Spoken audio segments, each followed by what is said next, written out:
and there's supposed to be no shooting during any of that time. What could possibly go wrong? Anything could possibly go wrong. These things are very, very sensitive because they depend on people on the ground. The big bosses, they make the big deals, and they say, okay, we are going to stop fighting and we are going to exchange the captives. And that sounds very good. And even if the intention indeed is sincere, as we hope it is, it still has to be translated on the ground. Do you believe that they're actually getting what they need? And you've been a fierce critic of the fact that the U.S. has put this on a slow drip in terms of the munitions that they could have sent and can send to Ukraine, and it hasn't been forthcoming, a lot of it. Yeah, I was very disappointed with Secretary Austin's message. Why does it have to be a marathon? I mean, this is our choice. This is American policy that this is a marathon instead of a decisive victory for Ukraine.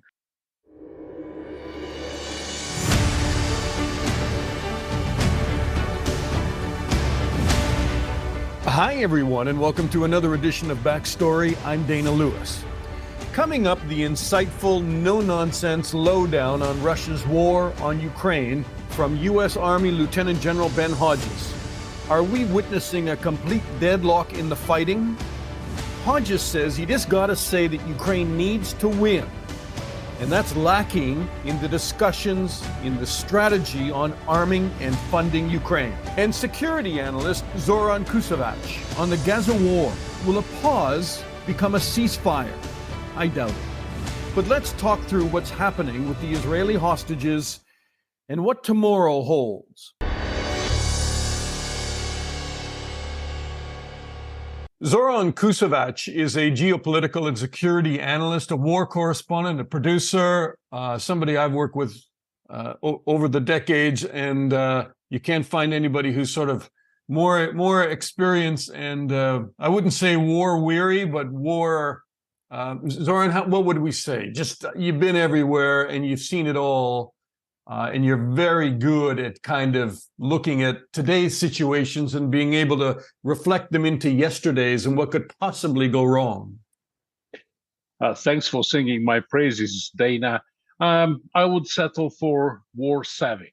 I think that explains Let's it. go with that. Look, as I was waiting for you to come online, I was watching the Qatari foreign minister speak about this deal to release the hostages in Israel.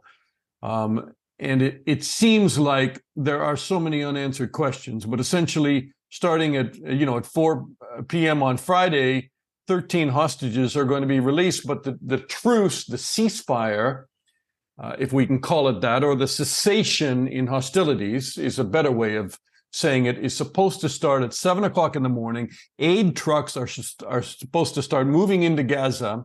And then the Red Cross will facilitate the first batch of hostages to be transported over the Gaza border into Israeli hands the first day. And this is supposed to go on for 4 days while the Israelis are supposed to stop everything in the sky,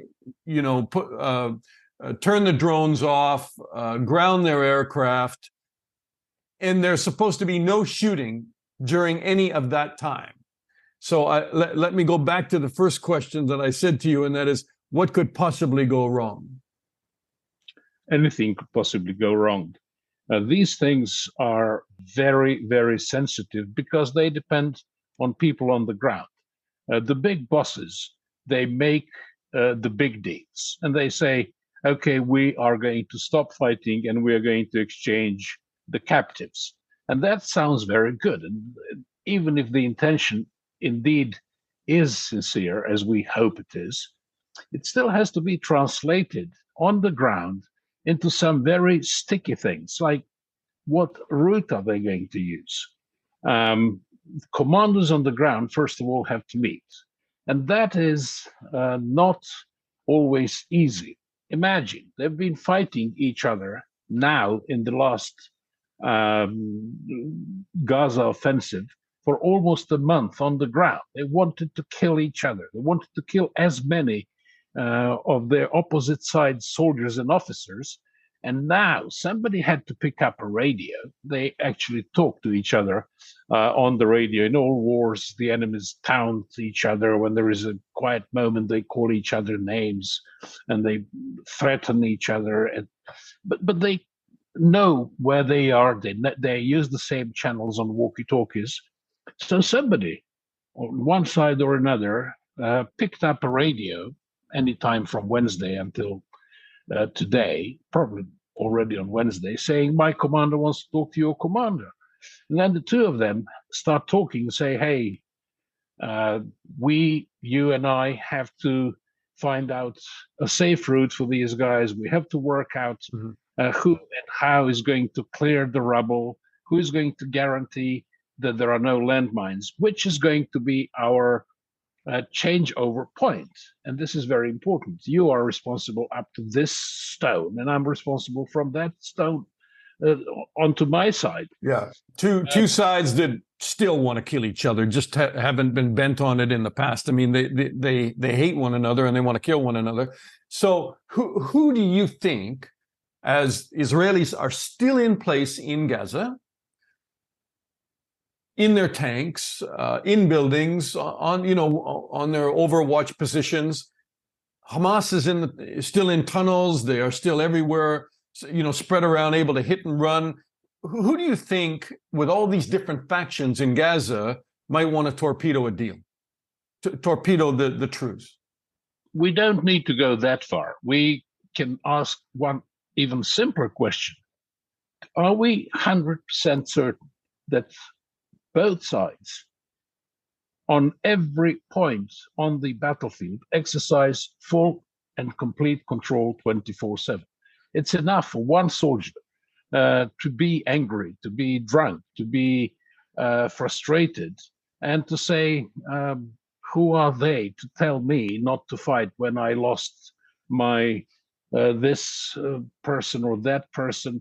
And it's enough for someone to start shooting to trigger a domino effect. So there are many dangers. One thing that I don't like, and I have to mention it immediately, is that the initial exchange has been set for 4 p.m.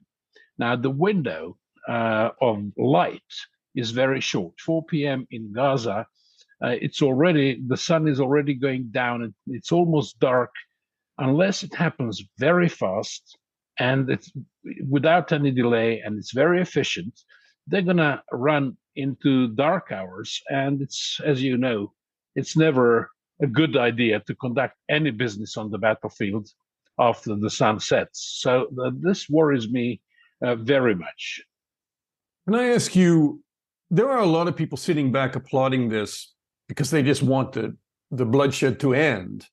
The former Mossad chief, Ephraim Halevi, did an interview in Israel, and he said that, quote, I think this deal is the first stage. If this process of exchange of prisoners is carried forward to the end, it will be much more difficult to renew the military campaign until the collapse of Hamas. So that's the former head of Mossad saying we may not see a resumption of hostilities at all if, and you and I both agree there's a huge if here, if the hostage release is successful and continues. Absolutely. He is definitely somebody who knows all things that are involved, who has experience, who has battlefield experience, who has experience in determining what the enemy thinks. So, yes, this is one of the things that is quite a logical development.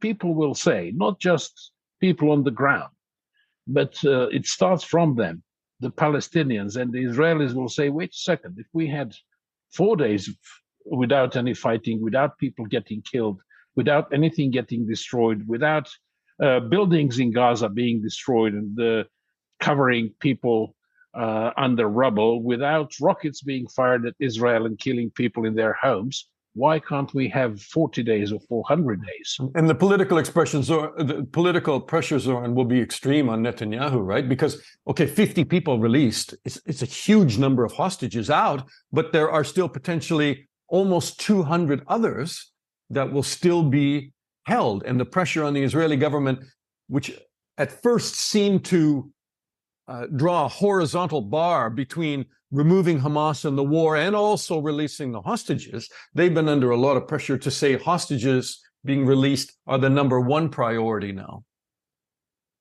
Well, most people in Israel asked for that from the very beginning, but of course it just fell on deaf ears because Netanyahu and his hawks, they were very warlike and they kept saying we're going to destroy Hamas.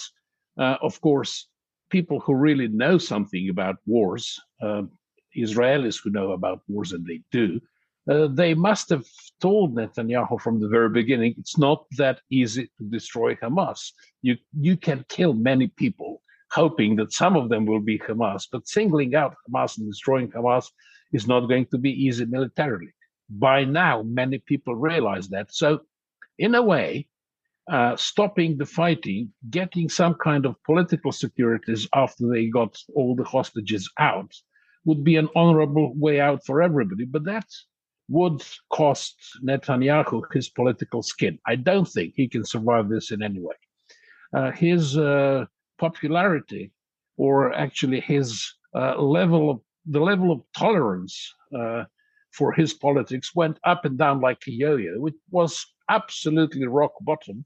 And then when the deal was announced, he immediately tried to spin doctorate into, I will free some hostages. Yes, that helped him a little, but I don't think it can help him in the long term. I think he's doomed one way or another. So a lot of strategic decision-making around the Israeli position in Gaza will be determined by Netanyahu's tactical political game of survival. Do you want to make a prediction? I'll make a prediction. I would tell you, after covering Hamas since the 1990s, this truce will not hold. They will want to, I think, torpedo any cessation of hostilities at a certain point. I don't know what that point will be. Once they get a certain amount of aid into Gaza, they will not release some men of military age and some of the hostages very easily. That can go on for months. Israel will begin to pull the trigger again, depending on how many hostages are released and how quickly. But how does this conflict end? Does it end with the Israeli army staying in Gaza? Or do you think that behind the scenes there is anything in the works in terms of an international effort to try to replace Hamas or bring in the regular Palestinian Authority, or somehow to set Gaza back on some the rails of self-rule that in some form that the Israelis can live with? Sorry, I know there's a lot in that question, but do you see an end point here? No, I don't see an end point. I don't see a logical end point, and I don't think that Israel sees an end point, which is even more important, because from the moment all hostages are released, there is no win situation for Israel, whatever it does. If it stays in Gaza, it's bad.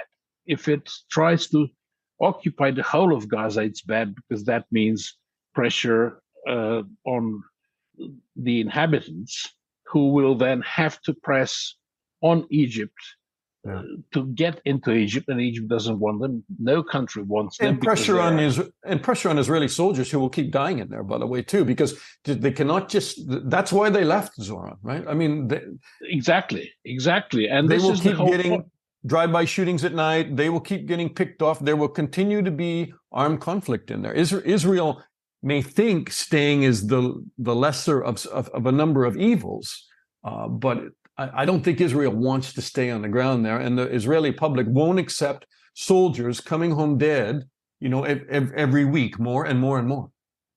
The only thing I beg to disagree is when you say Israel will not accept that. Israel is never going to be unified on this. The time when Israel was a responsible society that behaved like we don't challenge our government while we are at war has definitely passed. So from now on, there will be two Israels. There will be the war hawks, there will be the doves in Israel, there will be the realists and those who engage in wishful thinking, who will say, well, it's worth staying in Gaza because even if our soldiers will be killed, our civilians will not be killed. And Israel is going to have a very, very tough internal debate as to what it wants and what it can do in and around Gaza. So this is not going to be resolved very easily and very quickly. Yeah, yeah. I mean, it take months and months, and maybe a couple of years. Although a lot of people would say that's looking way too far in the distance. Zoran Kusovac, thank you so much, my friend. It's good to hear you. Good to see you. Just to add, Dana, somebody we know very well, U.S.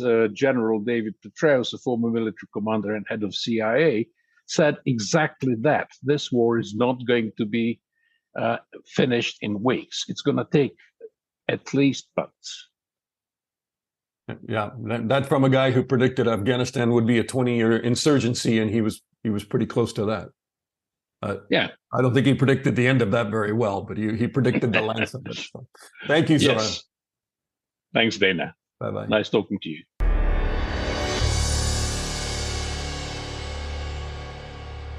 Lieutenant General Ben Hodges is a frequent guest here. He's a former U.S. Army commander of Europe. Terrific insight on the Ukraine-Russia war. Welcome back, sir. Dana, thank you very much for the privilege. Thank you. And of course, the first thing I'm going to ask you about has nothing to do with Ukraine. So the Russia, let's put Russia aside for 1 minute. As we speak, Israel has negotiated with Hamas through Qatar, as you know, for the release of 50 hostages over 4 days for a pause. It's not officially a ceasefire, but you call it what you want to. The first time I met you was in Iraq as you were commanding forces as a young lieutenant colonel with 101st Airborne through urban areas. I mean, they're a lot different than Gaza, but there are similarities. How would you feel if you were a commander on the ground being told, stop for a minute, hold, and wait while we try to get some hostages out? A very complicated situation. Yeah, well, obviously, if this hostage deal does come to pass, it's great news for those 50 people as well as their families. But this comes with a cost, and you allude to that. The Israeli Defense Force, I would imagine, will be frustrated that they're having to stop because they clearly are pounding Hamas. I mean, that's the only reason Hamas would have agreed to any sort of thing like this is because they are suffering and they need the benefit of a break of some sort. The part of the agreement that struck me as most what would be most annoying to me is the agreement to stop any sort of drone ISR flights overhead, that kind of thing. Now, the Israeli Defense Force has many other means for collecting intelligence, but that one in particular, that would have been annoying. Having said that, the Israeli Defense Force is very professional. They understand that what is most militarily expedient is not necessarily what's most important. It's accomplishing the political objective. And I think Prime Minister Netanyahu has been under enormous pressure from his own population as well as from the United States to try and get these hostages out. So that's kind of why we are where we are. What would you say about the kind of urban warfare that we're witnessing and that the world is reacting to in Gaza? And a lot of people think that Israel has to decrease the number of civilian casualties. Of course, I've personally never had experience the intensity and the scale of what they're doing there now. I mean, thousands of Hamas fighters in their home turf, if you will. So the challenge for Israeli Defense Forces from a purely tactical standpoint is significant. Although I would say that I have been impressed with the tactic that they've used to, first isolate Gaza City, and then they'll continue to work their way further south, but doing it in a way that probably reduces some of their casualties by not just rushing in. So I think they've done that quite well, actually, while also having to keep an eye on their border with Lebanon and on the West Bank. But the problem for me was with this is what is the end state for Israel? I mean, the mission from Prime Minister Netanyahu was destroy Hamas. Okay, that's not achievable. You can't destroy an insurgency or terrorist organization unless you can destroy the root cause. I mean, why is there a Hamas? And you also have to be able to isolate it from external support, whether that's money or weapons or people. And I think that Hamas and Iran knew that Israel would respond the way that they have. In fact, they wanted them to respond the way that they have, which is why the attack of October 7th was so particularly savage. This was not typical terrorist action where they blow up a building or blow up a bus or something like that.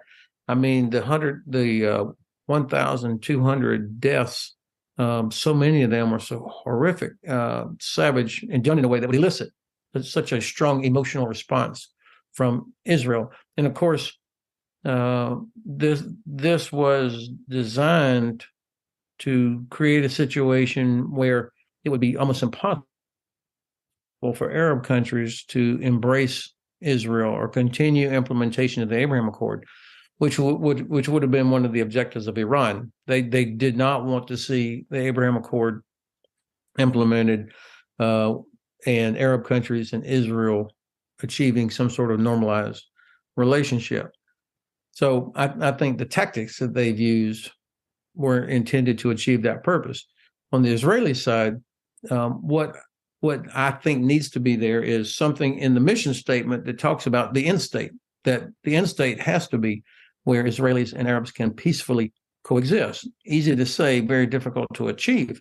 But the way the Israelis do not even pretend to restrict illegal settlements in the West Bank, the way that those settlers treat the Palestinians there, and the destruction that we're seeing in Gaza, all of this contributes to the narrative, fair or not, accurate or not, that the Israelis are the bad guys. And so that's why there's so much pressure on the Israelis to stop doing what they're doing. You hear very, very little pressure from Secretary General of the United Nations, for example, about Hamas and what they're doing. Sure, and Netanyahu certainly would be one of the chief authors of unraveling, when you talk about end state, a possible two-state solution that was agreed to 30 years ago in the Oslo Accords, and Prime Minister Yitzhak Rabin and Netanyahu just poured it, put the pedal to the metal in terms of expanding settlements, in terms of even strengthening Hamas and weakening more moderate Palestinian groups. There's so much there to unravel. Look, can I switch you over to Ukraine? Defense Secretary Lloyd Austin was there this week, and he tweeted, Ukraine's fight against Putin's aggression is a marathon, not a sprint. The U.S. will keep working with allies and partners to ensure that Ukraine has what it needs to succeed on the battlefield. So obviously a important message that the U.S. continues to support Ukraine, but do you believe that they're actually getting what they need? And you've been a fierce critic of the fact that the U.S. has put this on a slow drip in terms of the munitions that they could have sent and can send to Ukraine, and it hasn't been forthcoming, a lot of it. Yeah, I was very disappointed with Secretary Austin's message. Why does it have to be a marathon? I mean, this is our choice. This is American policy that this is a marathon instead of a decisive victory for Ukraine. And when I see references, we're helping Ukraine fight for their freedom, that's strategically, that's not what this is about. This is about helping Ukraine defeat Russia for the stability and security of Europe. It's about defending these things from which the United States benefits so much: respect for sovereignty, respect for international agreements, respect for freedom of navigation, respect for human rights. on and on and on, and uninterrupted flow of grain and energy and all of these things. That's what's at stake here. This is to frame it as this is about helping Ukraine fight for their freedom. They were already free until Russia invaded back in 2014. And now Russia, after 9 years, still only controls about 19% of Ukraine. And that's without us delivering any sort of decisive weapons that would accelerate the departure of Russians from Crimea. So I don't understand it. I don't understand why they keep saying this ridiculous, we're with you for as long as it takes. I mean, what does that mean? That is nothing that helps defeat Russia. And so, and of course, what we were just talking about, the Hamas attack on Israel, who's the biggest beneficiary of all that? Vladimir Putin, because significant reduction in things that were going to go to Ukraine are now being delivered to Israel. And it creates a sort of a tiering, if you will. We heard the new Speaker of the House talk about Israel's a higher priority, Ukraine not so urgent. I mean, that's a gift to the Kremlin. Wall Street Journal editorial, pretty remarkable this weekend by Carnegie. The headline is "Time to End the Magical Thinking About Russia's Defeat." Essentially, the article says that the war is deadlocked. The article calls for a rethink of strategy to contain Russia because a goal of defeat is not working. I know you will respond to that. Well, of course, it's not working if we don't give them what is required for it to work. I mean, this has been a self-fulfilling prophecy by the doomers, whether they're in the Pentagon or elsewhere in the administration, or these so-called geniuses like the ones you just cited, say, well, we can't defeat Russia. We haven't tried. We haven't really tried by giving Ukraine, number one, the unmistakable commitment to we want them to win.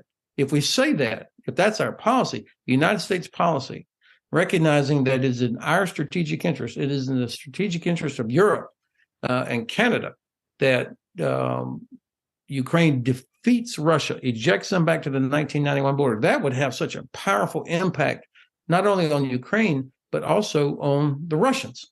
But when they see articles like that, they just kind of chuckle like, okay, the Americans don't have the political will. This nonsense about Ukraine fatigue, nobody should be fatigued. They haven't done anything. The only people that have the right to be fatigued are people inside the boundary of Ukraine. So, if we've made the commitment we want Ukraine to win, and then we provide decisive effect, and there is no one weapon. It's not about F-16s or ATACMS, but it's the effect that would help Ukraine accomplish their task of liberating Crimea, the decisive terrain. Then this would be a different conversation. If we did all that and they still failed, then I would have to acknowledge that, okay, this is not working. But we haven't actually tried. Well, I mean, a lot of people would say that there's been a lot done, billions of dollars. I don't have to tell you, sir, but with respect, but just to remind people who are listening, billions of dollars in aid, everything from American M1 Abrams tanks, the British, German have supplied armor, all of the anti-aircraft systems. There have been limited ATACMS shipments, which I think probably you would chiefly criticize, because the ATACMS would give, and that feeds into what you were just saying, that would give Ukraine then the range to really go after the bases and the supply chain of the Russians all the way into Crimea. Is that the main problem when you talk about not giving them what they need to win? Well, first of all, yes, we gave 31 Abrams tanks. How long ago was that commitment finally made after months and months of dilly-dallying? And now they just are arriving on the battlefield. And we're talking about 31 tanks. Okay. There's about 4,000 Abrams tanks in America. So the number of what's provided is not the important metric. It's the percentage of what's required to win. That's the only metric that matters. And yes, of course, we have provided a lot of things that have helped Ukraine stay in the fight. But I mean, is that the objective? Just prolong this war for as long as it takes? I mean, and when I hear the administration talk about we want them to be in the best possible negotiating position. Okay, the best possible negotiating position is to defeat Russia and eject them back to the 1999 border. So you're right. A lot has been provided, but keeping in mind, a lot of what has been publicly stated has not actually been delivered yet. And we're talking about things that were either, it's not like we're cutting off our own arm to give it to Ukraine. This is stuff that was either going to be decommissioned or we're sitting in storage somewhere. So very little of what we provided came out of HUD, if you will. Now, the reason we focus on long-range precision capability, the Ukrainians have already proven the concept with just three Storm Shadows. They destroyed a dry dock in Sevastopol, which had a submarine and a logistics ship sitting in the dry dock. So that was brilliant targeting, because if you want to make Crimea untenable for the Russian Navy, destroy their maintenance capability, and then the Navy can't operate out of Sevastopol, not long term. So they destroy that, and then they destroy the Black Sea Fleet headquarters. Whether or not they got the admiral is absolutely irrelevant. What matters is that they probably killed about 30 staff officers. That's much more difficult to replace. So with just 3 Storm Shadows, they accomplished all that, and the Black Sea Fleet is beginning to reposition further to the east. So imagine if Ukraine had 50 or 100 ATACMS, 300-kilometer range, unitary warhead, there would be no place in Crimea that the Russian Air Force or Navy could safely operate, because all of them would be within range. The Ukrainians don't need ATACMS to hit targets inside Russia, although I would never be against that. They certainly have the right to defend themselves. But the objective is to liberate Crimea, the decisive terrain of the war, and you do that by making it untenable for the Russians. Do you believe now that we are entering a new conversation where the political elites in America are kind of reading comments from, the commander-in-chief of the armed forces of Ukraine, Zaluzhny, where he's saying we're deadlocked on the battlefield, and that the American administration fiercely entering an election year is probably recalculating, and that it would seem that the momentum now, and I have to be careful how I characterize it, but it may be that the momentum now is towards some kind of negotiation to give Russia part of the Donbass, and give them the Crimea, cut off a slice, and try to bring about some kind of ceasefire. Do you think that that's where we're heading now? Well, of course, this is not new direction. It's only now becoming clear, though, that was always the administration position, that they've never talked about when. I take that back. One time after the very first meeting of the so-called Ramstein group, when Secretary Austin came out and said, we're going to help Ukraine win, and we're going to damage Russia so much that they won't be a threat to anybody. When I heard that, I thought, well, hell yeah. He never said that again, because I'm sure the administration told him, absolutely not. That's not what we're going to do. And that's why for 22 months, we have drip, drip, drip, incrementally delivered bits and pieces of what was needed.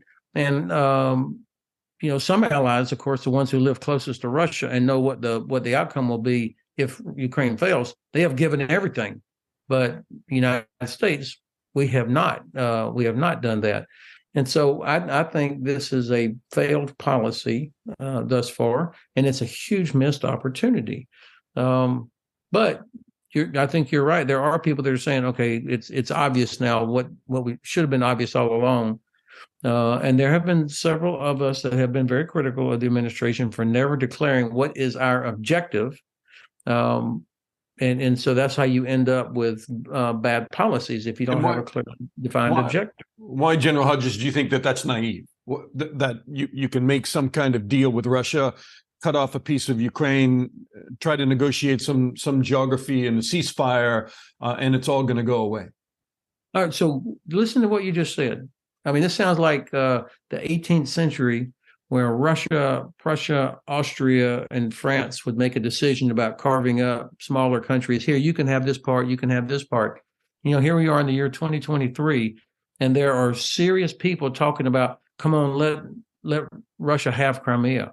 I mean, people who say that don't understand geography or history. I mean, if you look at the map and you see where the Crimean Peninsula sits, Russia occupying Crimea will forever be able to threaten Ukraine all along its shoreline, all of its ports. Ukraine will never be able to rebuild its economy because Russia doesn't want them to, and will be able to block access into Azov Sea, where even after Berdyansk and Mariupol are liberated, Russia would still be able to block any shipping coming in and out of there. So those two ports will never be rebuilt. And then Odessa, Kherson, and Mykolaiv also will forever be under the shadow of Russian drones, ships, planes, as long as Russia occupies Crimea. So from a practical standpoint, it's totally infeasible.